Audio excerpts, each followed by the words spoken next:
Sveiki, šiandien svečiuose Aistis Zabarauskas. Kolega, nenoriu sakyti senas kolega, nes ne apie amžių. Aisti pats po prezidentūros ir po to dar buvai agentūroje komunikacijos kurį laiką, bet ne taip ilgai ir po to rinkimai, tiksliau jau buvo rinkimai į LRT direktorius ir pats liktai taip truputėlį nuėjai iš šoną. Kuo dabar užsiimi? Aš esu savarankiškai dirbantis komunikacijos specialistas, konsultantas, planuoju, strateguoju, kai kada įgyvendinu, tai dirbu su klientais tiek iš privataus sektoriaus, su verslais, iš įvairių industrijų, taip pat ir su politikais laikas nuo laiko, kartais su viešosiom įstaigom.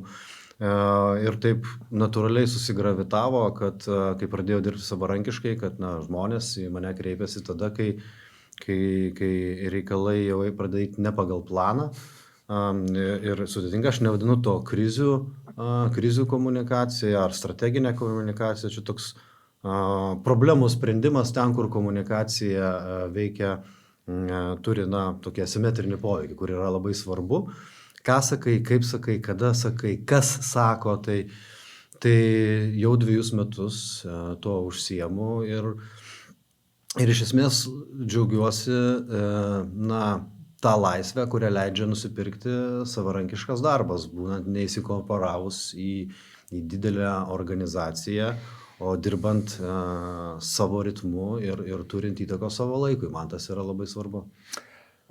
Vis tiek, matyt, tas periodas, kurį teko praleisti politikoje, tai yra prezidentūroje ir politiniai komunikacijai, matyt vis tiek verčia truputėlį pasižiūrėti, kas dabar darosi toj srity.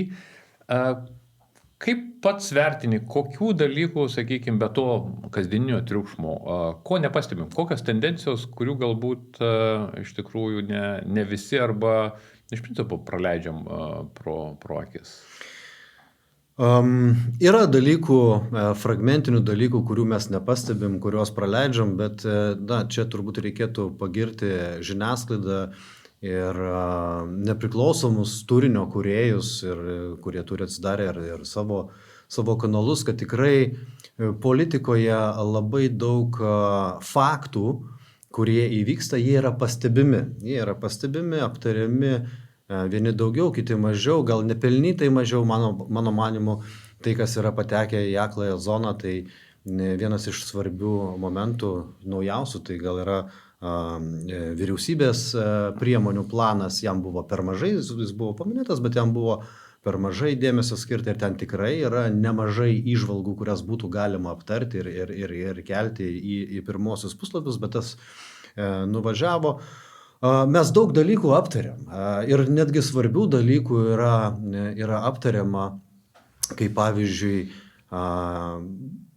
sisteminė Lietuvos politikos degradacija tiek turinio prasme, tiek veiklumo prasme. Apžvalgininkai tą pastebi, įvertina. Liberaliosios demokratijos atsitraukimas ir polinkio į autoritarizmą plitimas vakarų pasaulyje, įskaitant ir Lietuvą, tas yra matyti ir aptariama. Politiniai projektai, kurie yra ne partijos, o projektai, irgi yra demaskuojami, bet gal kas lieka ne tai, kad neaptarta, bet kas neįvyksta, tai po aptarimo neįvyksta joks pokytis. Reiškia, toliau vyksta mano nuomonė palaipsninis slinkimas į paraštę arba erozija mūsų santykių vienų su kitais, mūsų suvokimo, kas yra politinė kokybė, kas yra bendruomeninė kokybė. Tas yra infliacija. Ar turėjau omeny, kad, nes žurnalistų matyti ir bendrai žmonių, kurie gyvena aktyvų visuomeninį gyvenimą ar nedalyvauja diskusijose, jų visgi yra kaip sakyti, tikslas diskutuoti, iškelt dalykus. Ar pats turėjau omeny, kad po to niekas nebereaguoja tas diskusijas į tas išvadas? Taip. Tiesiog nebėra veiksmo, nes toks jausmas, gerai, pašnekėjot, kas iš to? Žodis turi labai menką svorį dabar. Pašnekėjom ir kas iš to, traukinys nuvažiavo, karavanas nuėjo.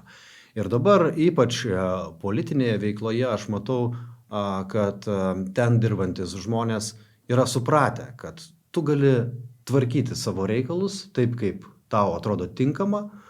Jeigu kils dėl to triukšmas ar kažkas šiaušis, tai yra momentinė reakcija, jinai pasibaigs ir toliau viskas liks didžiąją dalim taip, kaip buvę. Kodėl taip nutiko? Kas yra įvykę? Nes anksčiau tas žodis buvo svaresnis. Jeigu kažkas tai iškelia problemą, tai reaguodavo. Būdavo reakcijos, būdavo tam tikri veiksmai. Kas nutiko? Ir kaip pačiam atrodo, kokio laikotarpio čia yra klausimas? Kada ta devalvacija prasidėjo? Tai nėra nauja. Aš galbūt klystu, bet aš savo asmeniškai, kai ieškau atsakymų, kodėl vyksta, nes kas vyksta mes visi matom, bet kodėl vyksta, aš tai aiškinu kaip entropija. Tai yra visų sistemų, gyvų ir negyvų, polinkis irti, degraduoti, nykti. Ir čia nėra nauja mūsų laikams. Dar, jeigu pasižiūrėsime kokį 150 metų į praeitį, tai matysime, kad žmonės už žodį vieni kitus kviesdavo į dvikovas ir neatsakingai pasakytas žodis tau galėdavo baigtis mirtim, kas buvo garbės suvokimas, garbės žodžio suvokimas. O dabar mes esame atėję į laikus, kur priesaika nieko nebereiškia.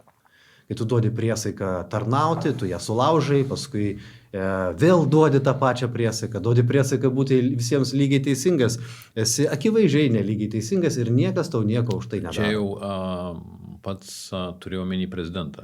Turiu omeny ir Žemaitaitį, turiu omeny ir prezidentą, turiu omeny ir iš esmės didžiąją dalį politinių jėgų, kurie savo taiko kitus principus, negu taiko savo oponentams. Ir dėl to didėja triukšmas, ką mes dabar dar matome, kai tas toks rusiškas poveikio darimo propagandinis argumentas, kad o žiūrėkite, o jie kokie. Mesgi kai dekonstruojam propagandą ir mokome gyventojus kritiškai ją vertinti, sakome, žiūrėkite, yra toks metodas. Jeigu tu pasakai Rusijai, kad jinai elgiasi blogai, jos pirmas atsakymas, o jūs pažiūrėkite, ką padarė Amerika, o jūs pažiūrėkite, ką padarė Vakarų Europą, kai buvo kolonistai. Tai čia tas pats lygiai ant tos pačios platformos stovi ir mūsų politinis pasaulis, kai, žiūrėkit, dabar yra paskirimas į valstybės kontrolę. Tai vienas iš argumentų yra Šedbaro kelimas, Šedbaro atveju iškelimas kaip kontrargumentas ir ta diskusija realiai jinai apie nieką. O žiūrėk, nebūna taip, kad viena sistema degraduotų, bet nesusikurtų kita. Jeigu taip pačio akim žiūrint, kokia sistema kūrėsi, kas bus kitas, būtent kokia bus kita ta ateinanti sistema politiniam diskurse, kaip elgsis valdžios ateityje? Man atrodo, kad kūrėsi sistema, kurioje vėlgi nesu pirmas tą pasakęs, aš tik tais galiu padėti tašką ant į, patvirtinti, kad pritariu tai pozicijai, kad kūrėsi sistema, kurioje bus akivaizdus, nemaskuojamas stipresnio galios principas. Jisai visada būdavo, bet jis labiau gal buvo antram plane. Mes daug kalbėdavom apie vertybės, apie taisyklės, teisinę valstybę, susitarimo paiešką. Tai dabar tas rūbas krenta. Ir jisai nukris ir liks, kas stipresnis, to ir tiesa. Kas apsukresnis, to ir rezultatas. Kas naglesnis, tas ir turės tai, ko siekia, nes taisyklės jos kaip ir galios, bet tai bus labiau dekoracija mūsų kasdieniniam gyvenime arba pagrindas argumentuoti, pateisinti save, o ne kažkas geležinio, ko mes visi laikysimės. Jeigu tiesa, jeigu tas bus, ką pats sakai, ar ne, tie kad tas, kas turi jėgą, tas yra, sakykime, ir teisus. Tai jeigu mes šnekam apie tarpvalstybinius santykius, tai konfliktai ir, matyt, ginkluoti konfliktai yra neišvengiami. Man atrodo, mes ten einame ir aš esu toje stovykloje žmonių, kurie sako, kad didelis konfliktas yra neišvengiamas pagal tuos signalus, kuriuos mes matome dabar. Mes matome dvi autoritarinės valstybės, tai Kinija, Rusija, ta prasme, turiu minty didžiasias jėgas, tos gravitacijos centrus. Tokia dabar tampa ir trečioji valstybė, tai Jungtinės Amerikos valstijos. Labai bus įdomu, kas įvyks 26 metais per vidurio kadencijos rinkimus. Aš spekuliuoju ir darau prielaidą, kad Trumpas sieks perdėlioti valstybės architektūrą taip, kad arba jis, arba jo komanda galėtų valdyti tiek, kiek jiem patogu. Ir mes turėsime 3 tokius stambius su įvairaus laipsnio autoritarizmu gravitacijos centrus, o konfliktai tarp jų yra neišvengiami, anksčiau ar vėliau. Klausimas tik tai, kurioje pasaulio vietoje. Kurioje pasaulio vietoje, iš esmės, jie per tą modernę istoriją ir vyko. Ar vyko per proxy, nuotolinius karus, ar ne, ar tiesioginiai susidūrimai netgi būdavo, bet tas bus. Didžiosios jėgos yra linkusios apsistumdyti. O tada šitoj vietoje tas, kaip jeigu galėčiau įvardinti, amorfiškumas jau pas mus valdžios, ar ne, kai viskas lyg tai kaip ir formaliai niekas nepakitė, rūbas tas pats, institucijos tos pačios, bet tas veiklumas mažėja ir čia labai gera buvo, man atrodo, Seimo pirmininko frazė apie tai, kaip paklausė, kodėl darbotvarkė tuščia Seimo. Sako, tai jeigu gamykla nedirba, sandėlys irgi tuščias. Čia buvo, kad jeigu vyriausybėje nėra siūlomi projektai, tai jie ir neteina į Seimą. Tai lyg tai kaip ir viskas tas pats, nieko lyg tai nepakitė, bet įdėmiau pasižiūrėjus, tai tikrai tas turinio prasme yra tuščia, nėra nieko daug vykstančio ir klausimas yra, ar ta amorfiška iš tikrųjų būsena tos dabartinės, pavyzdžiui, valdžios, kur jinai ves, jeigu mes suprantam, kad aplinkui mes galim bet kada patekti į situaciją, kai tarp didžiųjų pasaulio galių, atsiradus vienam ar kitam konfliktui, mes galim būti tiesiog ta teritorija to konflikto. Taip ir yra.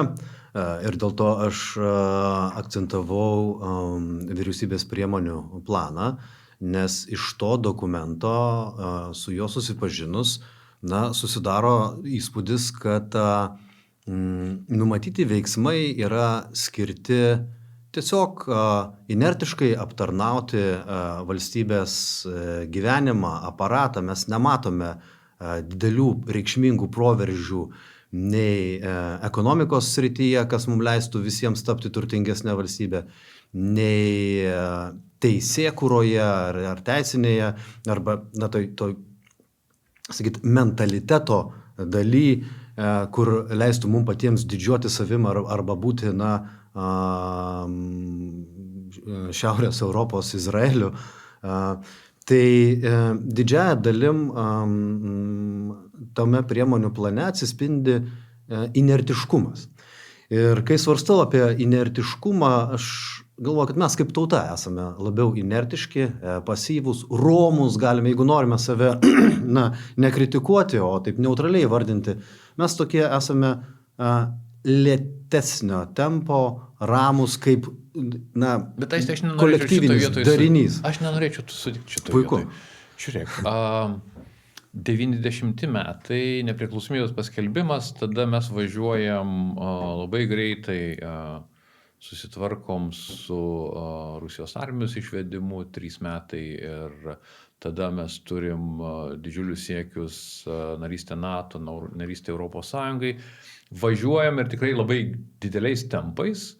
Ir labai gerai atsimenu, kai po to, kai tą pasiekėm dar Romas Švedas, buvęs kolega diplomatas kėlė klausimą, kad mes turim bėdą, mes nebeturim iššūkių, dėl ko mes galėtume mobilizuotis. Ir dabar mes turim akivaizdų iššūkį, tai yra bendrai keičiasi politinė, bendrai pasaulis tiek stipriai keičiasi ir iššūkių labai daug, bet tuo pačiu visiškai tai nesumotyvuoja, sakykime, valdžios. Mes neturim, kaip pats sakai, turim visiškai inertiškumą vietoj to, kad mes turim pavyzdžių, kai buvo akivaizdus siekiai, mobilizuodavosi tiek politinis elitas, tiek visuomenė ir to siekdavom. Kas nutikė?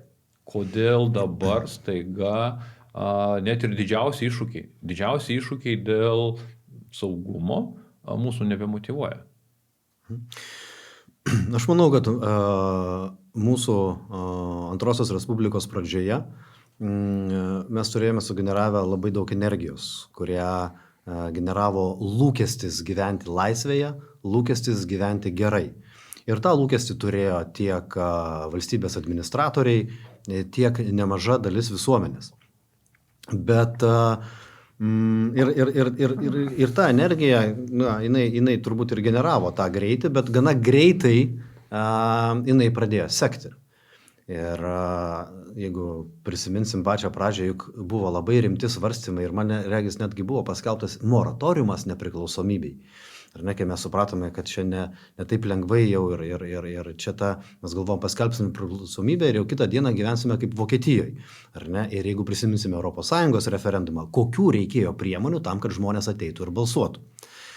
Tai ta pradžia mūsų nebuvo jau tokia rodanti, kad mes turime daug tokio dinaminio potencialo. Mūsų vis tiek reikia ginti, mes vis tiek esame inertiški. Dabar aš sutinku, kad yra tie didieji tikslai, jie yra išblukę, tas nebegeneruoja energijos nei viename visuomenės sluoksnyje.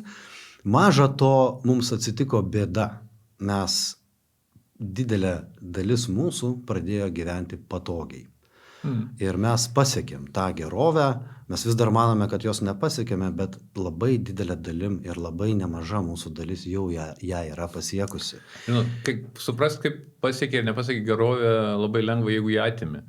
Tai tą mes suprasim, kai reikės pradėti kovoti jau nebe žodžiais ir pavedimais, o krauju ir prakaitu, mes tada labai gerai suprasime, ką mes turėjome ir kaip gerai tai buvo. Bet tai ta gerovė, įsipatoginimas, kas vyksta su žmogaus protu, kai jisai gyvena patogiai. Jis nebenori išeiti iš komforto zonos. Jisai ir nori gyventi patogiai ir kai reikia pakelti uodegą ir veikti greitai, reikia veikti tiksliai, tas tampa sudėtinga. Dėl ko ilgose žygiuose sako, nesustokite pailsėti. Žiūrėk, o nėra dar ir kitas dalykas, kad mums stipriai sekdavosi su politiniu elitu, su tais, kurie ateidavo ir būdavo tais kritiniais momentais valdžioje, kur buvo iš tikrųjų tam tikro ryžto, kurio reikėjo, nes visuomenė pati, kaip sakyti, neparodys krypties. Vis tiek tam ir yra politinė valdžia, kurią renkasi ir kur norima eiti. Ar nėra taip, kad net ir kas yra nutikę, ar net tas rinkodaros atėjimas į politiką, į politinę komunikaciją, kai yra bandoma išsiaiškinti, kokie yra rinkėjų norai, bandymas atitikti tuos norus ir nuolatos darant, kad būtų gerai rinkėjui, o ne tas, kas yra, nes rinkėjo noras ir valstybės interesas gali skirtis labai stipriai. Ar nėra taip, kad mes, ne tik mes Lietuvoje, bet bendrai pasaulyje, rinkodaros atėjimas į politinę komunikaciją, į politiką, staiga privedė prie to, kad bandymas patenkinti rinkėjo norą veda prie labai nekokių sprendimų ir nuo ambicijų atėmimų kaip tokių. Pritariu tam. Jeigu anksčiau politinėje dienotvarkėje buvo tokių reikšmingų, formuojančių ir kuriančių, ir valstybės architektūrą, formuojančių kryptį uždavinių ir tikslų. Tai dabar labai didelė dalimi pati valdžia tapo tikslu. Būti tenai tapo siekiamybė tam, kad galėtum tvarkytis, visi turi įvairių turbūt motyvacijų ten. Gal ir žinoma, ištaisyti tai, kas manai, kad valstybė neteisinga, arba susitvarkyti savo reikalus, kaip matome dabar, ar ne, visai nemažai yra ir su tapti žymesniu, ar tapti žymesniu, medijos. Kažkokią ambiciją patenkinti.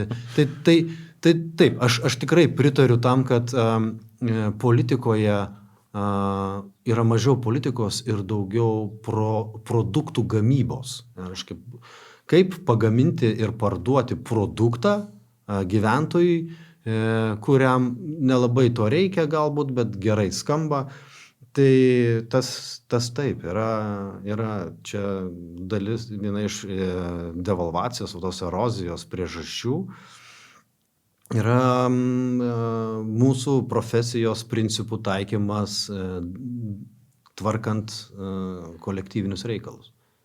Ir kitas dalykas, kad ir pati visuomenė, ar ne, nes toks, bent jau man iš šono atrodo, kai bandžiau suvokti, kas darosi, atrodo, kad kad visgi tas vartotojiškumas, kurį mes realiai visos visuomenės pereina, ar ne, kad mes esam labiau ir tas nuolatinis vartojimas, nuolatinis tikslas kažką gauti geresnio, dar kažką, visiškai pašalina tam tikrą interesą būtent to viešo, ar ne, to pilietinio dalykų. Ir žiūrėdamas į Amerikos visuomenę dabar, pavyzdžiui, kai nematau jokių didesnių pasipriešinimų, tas, kas darosi valstybei, be to, kad jeigu tai paliečia ekonominį interesą, pavyzdžiui, jeigu ten atleido iš darbo valstybės tarnautojus, jie eina, jie mitinguoja, bet tai yra, kaip sakyti, tai yra finansinis, komercinis interesas, ar ne?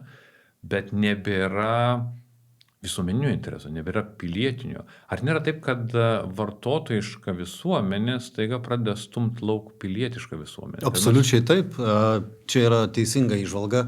Matot, nei vienas svarbus, reikšmingas, didelis dalykas nepasidaro be pastangos, be sunkio. O kas yra vartotojas? Vartotojas tai yra žmogus, kuris gravituoja tolyn nuo sunkio, jis gravituoja į patogumą. Norisi, kad būtų malonu, lengva, ramu ir visa rinkodara ant to pastatyta, ant geros emocijos, be pastangos, dar geresnis iPhone'as, dar skanesnis batonėlis, kad tau nieko nereikės daryti, už tave viską padarys kiti, tu tik būk ir leisk savo pinigus. Tai į taip suformuotas žmogus, jam kelia nerimą dalykai, kuriuos reikia padaryti, kurie yra svarbus, kuriuos reikia padaryti ir vardan ko reikės kažko atsisakyti. Mes nenorime atsisakyti, mes norime gauti daugiau. Tai vartotojo visuomenė išstumia pilietinę visuomenę, pilietinės visuomenės apraiškų žinoma, kad jų yra, bet jos ko gero silpnės.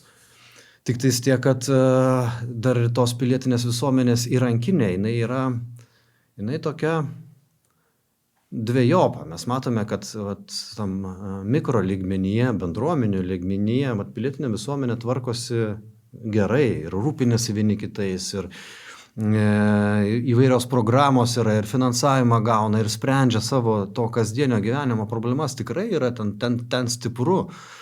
Sudėtingėja, kai pilietinė visuomenė nori įsitraukti į valstybės formavimo kryptį, jau valstybės krypties formavimo, gal susipainiojau žodžiuose. Bet ir tame įrankių yra mažai ir jie yra riboto poveikio. Paimkime tą pačią Ameriką. Sakai, nėra tų protestų. ten tų protestų kaip ir yra, bet tie protestai negeneruoja rezultato ir jie negali generuoti rezultato. Jeigu mes pasižiūrėtume, pavyzdžiui, protestus, kurie dalinai sugeneravo rezultatą, tai su Vietnamo karu, bet ir ten protestai vyko apie 9 metus su savo lėta pradžia, piku, atoslūgiais, kai karas truko ten 19 metų.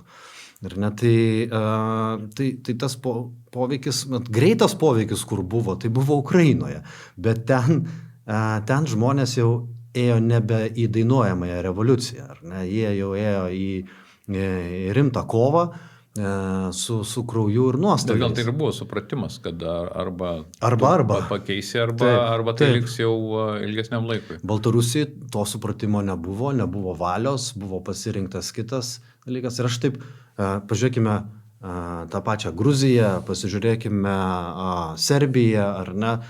Protestai yra, jie veikia, bet rezultato nėra. Ir čia taip beldžiasi mintis tokia, iš pradžių nedrąsiai, bet paskui pradėjau suvokti, kad iš tikrųjų tas pasipriešinimo mentalitetas, kovos mentalitetas, jis negali, jeigu nori, kad būtų poveikis ir rezultatyvus, jis negali apsiriboti vien tik tais taikiomis priemonėmis, turi būti daromas kietasis poveikis.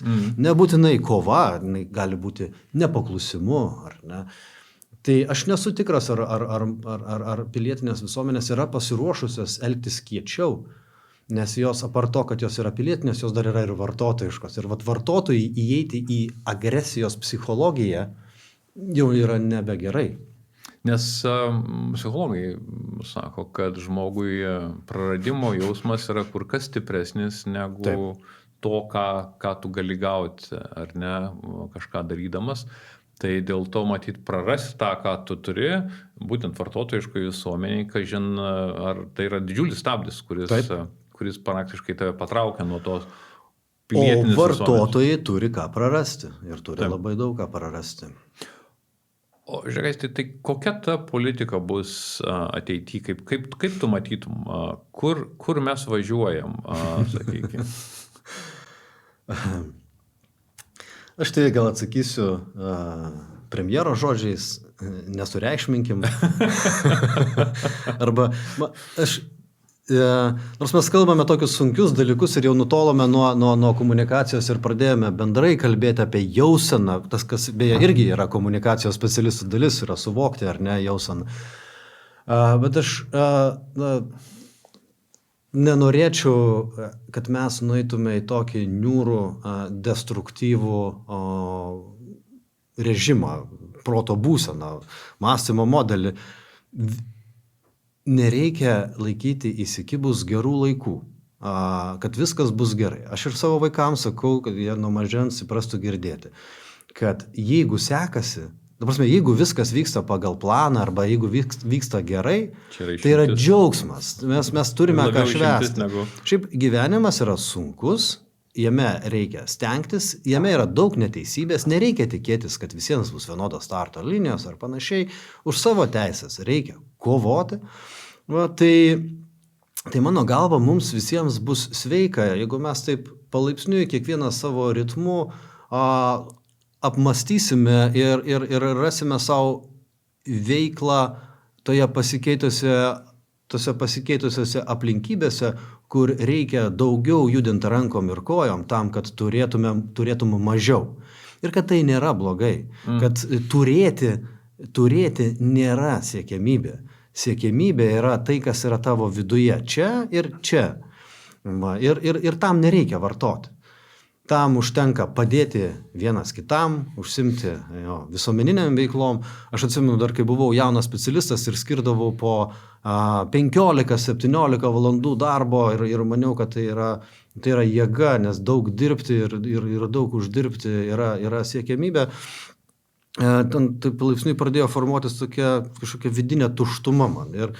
Ir kad ir kiek būdavau pavargęs, vėliau, važiuodavau su šauliais patruliuoti gatvėse, mes padėdavom policijai. Ir tekę nekartą atsidurti sudėtingose situacijose, ir narkomanų šeimose ir panašiai. Ir aš buvau nustebęs, kaip aš po patruliavimo, pirmą pusę dviejų važiuoju namo ir jaučiuosi gerai, jaučiuosi ir pailsėjęs, jaučiuosi tvirtesnis, nors ir buvo ilga darbo diena ir dar tas. Ir tada pats savo atradau tai, ką išmintingi žmonės jau nuo seno ir kalba ir rašo, taip, kad tu turi duoti, jeigu nori būti pilnas. Nu, tu turi ir laimėti.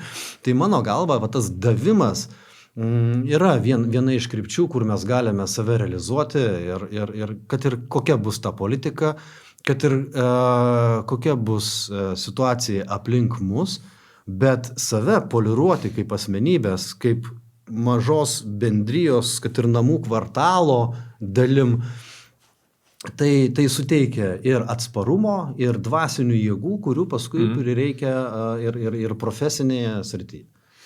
Čia toks, kaip man tokia, kaip yra panašumas į tai, kai yra šnekama, kad reikia tam, kad būtų efektyvų, reikėtų daryti autonominius elektros tinklus, kad kiekvienas kvartalas turėtų savo. Tai čia visuomeniai matyti kuo daugiau tų autonominių ar ne organizacijų, junginių, bendruomenių.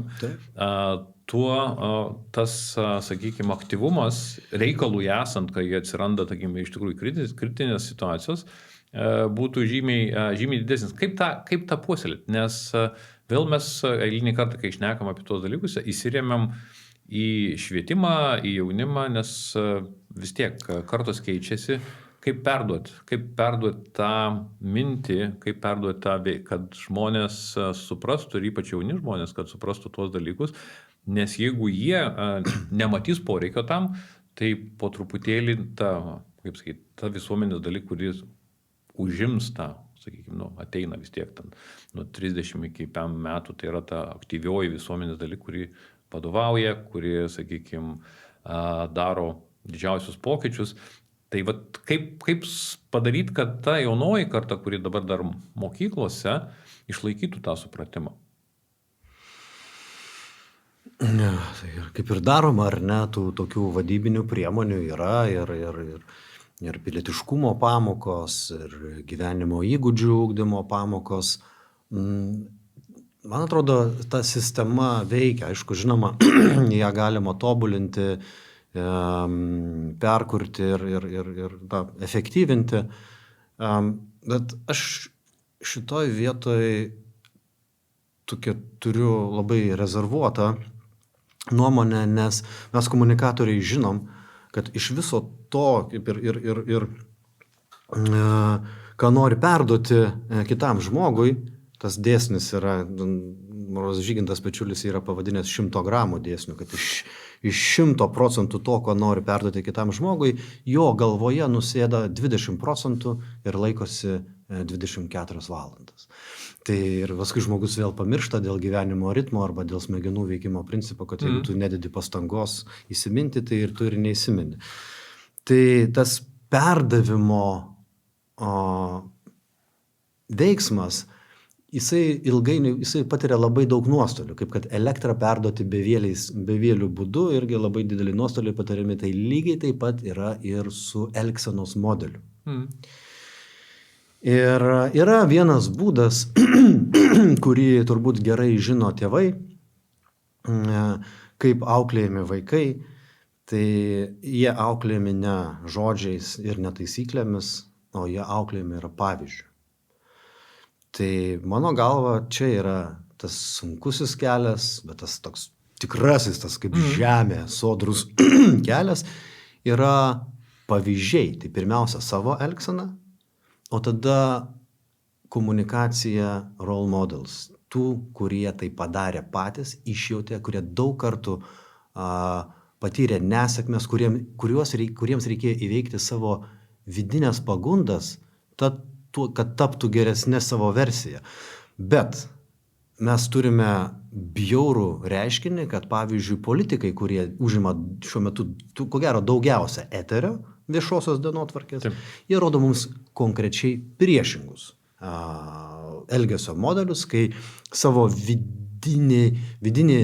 vidiniai ribojimai yra ir vidinės pagundos nekonstruktyvios, joms yra pasiduodama, kai vieną sakai, kitą darai, kai išvedžioji, kai savo taikai kitas taisyklės negu taikai, mes tą matome kiekvieną dieną. Tai paskui tokie žmonės ateina ir per progas mums pasakoja apie vertybės, moralę, nepriklausomybę, man tas juokingos labai kalbos, kovo 11 ir vasario 16, kur būna proginės arba dar kažkokios, kai ChatGPT galėtų jiems parašyti vieną šabloną visiems ir tiek žinių. Tai net kelis galėtų šablonus parašyti. Jo, tų šablonų tikrai jisai gali rašyti daug. Tai mane tas gal liūdina, aš nesureikšminu to, bandau žiūrėti su šypsena, taip kartais nusimenu, kai jau taip labai akivaizdžiai vieną darau, kitą sakau, ir dar išstoju su vertybinėm žinutėm, kodėl mes turėtume tokiu žmogum tikėti, aš nežinau, bet tik tais tiek, kad žmonės tiki. Ir mes vėlgi, sakau, mes kaip kolektyvas, kaip UAB Lietuva darbuotojai, mes tokie esam, mes nenorim nepatogumų, nesmagumų, mums... Bet čia šiuolaikinis žmogus, kuo mažiau judink mane. Čia matyti visur tas pats. Taip, ir jeigu tu, tam žmogui duosi pinigų ir nekalbėsi apie tos pačios lyties santuokas, tu realiai turi labai didelį kreditą tvarkytis taip, kaip tau patinka, formuojant regimybę, kad aš čia rūpinuosi jumis. O, sakykės, nežinau, ar teko domėtis kažkiek, nes man toks role model regione tai Suomiai.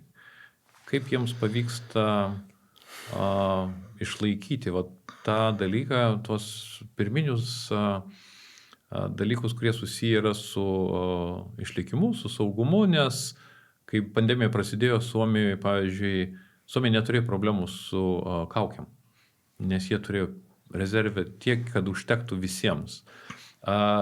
Įtikint kažką, kad tau reikia turėti visą tai rezervę, sakytų, nesąmonė, kam leis pinigus.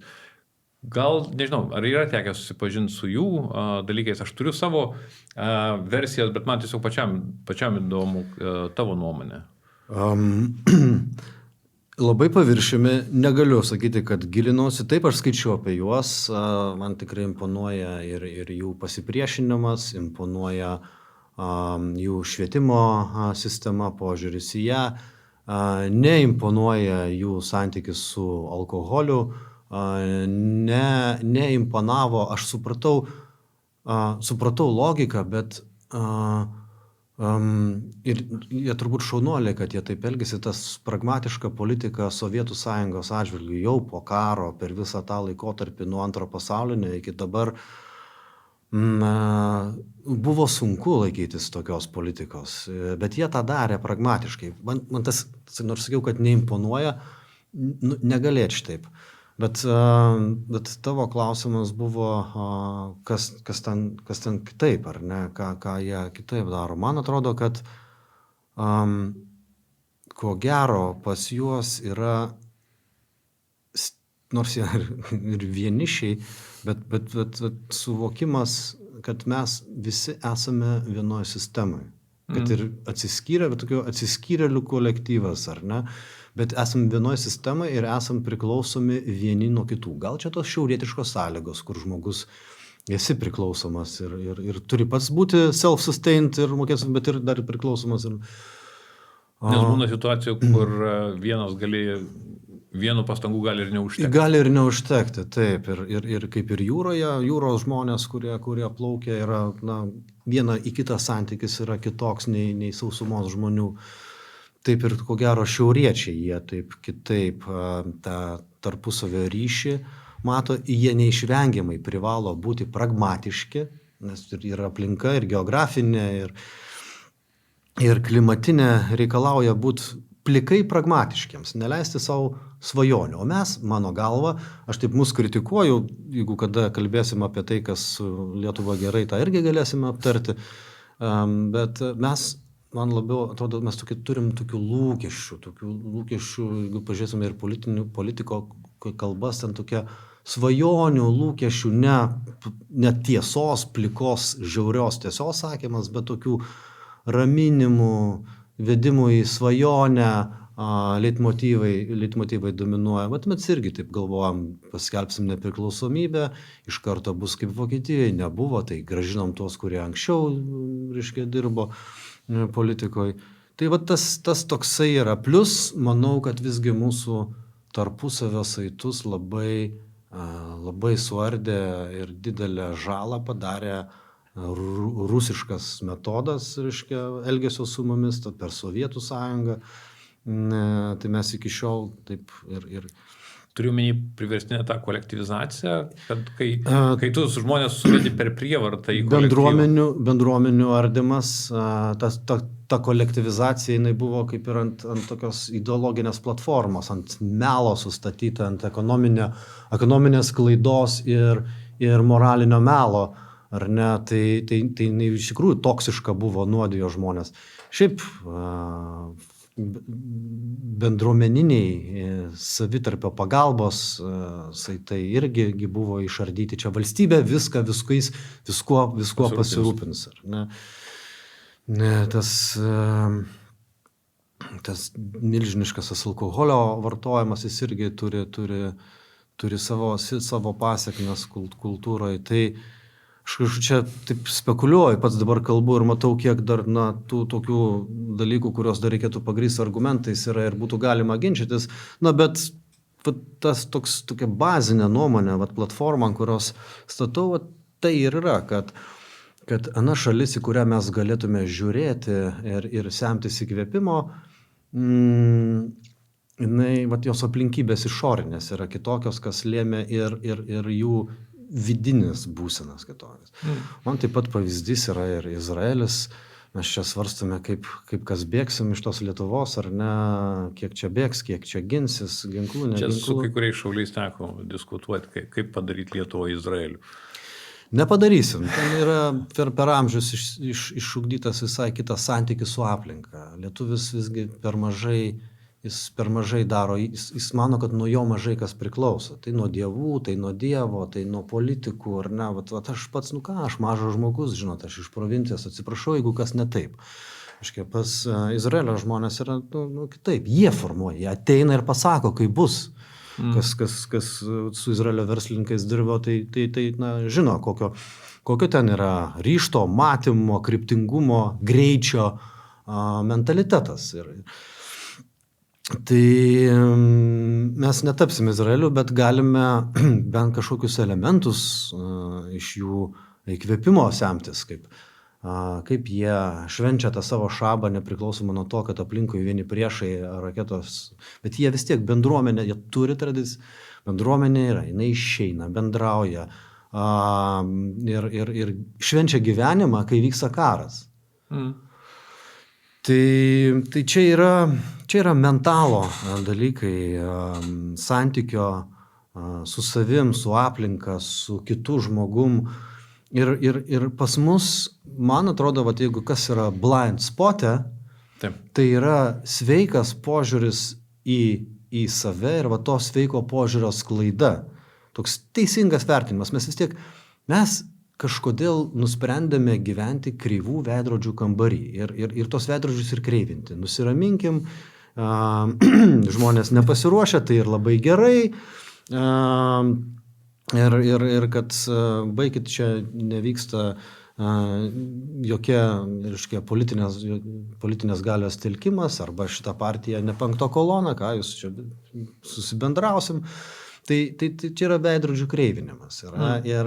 Ir nėra to, arba mažai tų, kurie pasako nuogą, nemalonę tiesą. Maža to, tie žmonės, tarp jų yra šiek tiek politikų, žurnalistų, apžvalgininkų, visuomenininkų, kas su jais vyksta, jie marginalizuojasi. Ta prasme, žmogus, kuris pasako, kaip yra, kad karalius yra nuogas, tas iš tos pasakos yra tas asmuo, kas jis bebūtų, vaikas suaugęs ar panašiai, jisai tampa tokiu, ką tu čia zirzi, jie tokiais zirzekliais. Ilgainiui jie ir piktėja, retorika griežtėja, Ir tas lemia, kad tiesos žodis kažkur yra, bet mes vis tiek kažkas ten loja. Nes paprastai, jeigu komunikacija yra su piktu tonu, tai tu į savaime jau esi neteisus. Taip. O pažiūrėkit, kas darosi su žmonėm, kurių darbas yra demaskuoti negerovės. Jie ilgainiui piktėja, jie negali nepiktėti. Ir yra labai svarbu tą pamatyti savyje ir sustabdyti. Nes piktas žmogus aplink jį nesinori telktis. Taip. Matyt, galėtume šnekėti dar valandų. Ir mažiausiai kalbėjome apie komunikaciją. Ir mažiausiai šnekėjome apie komunikaciją. Taip jau nutinka, nes komunikacija visgi yra tik tai išorinis, kaip sakyti, jau veiksmas. Taip. Bet viso to pagrindai yra tie dalykai, apie kuriuos teko truputėlį pakalbėti. Tai ačiū pačiam už laiką, tikrai smagu tave matyti, kaip visada. O žiūrovams dėkojame už dėmesį ir iki kitų kartų.